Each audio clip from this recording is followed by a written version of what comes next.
এই ইয়াম্মি আচারটা দেখে লোভ লাগছে কিনা বলো। বানিয়েছি আজকে পাকা টসটসে চালতার আচার। এই পাকা চালতাটা যখনই দেখেছি আচার বানানোর কথাই প্রথমে মনে এসেছে। চালতাটাকে লম্বা লম্বা করে কেটে ধুয়ে নিয়েছি, আর চালতার পিসগুলোকে একটু থেতো করে নিয়েছি ভালো করে মশলা ঢোকার জন্য।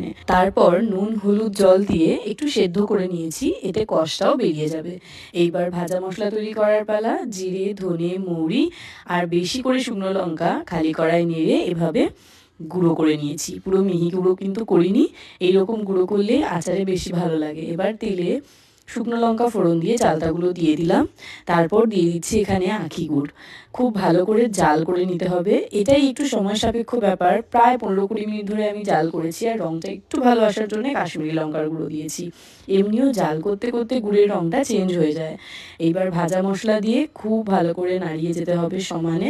গুড়ের সাথে চালতাটা জাল হতে হতেই কিন্তু চালতাটা সেদ্ধ হয়ে যাবে, তো একটু পেশেন্স নিয়ে শুধু ভালো করে শুকিয়ে নিতে হবে গুড়ের সাথে।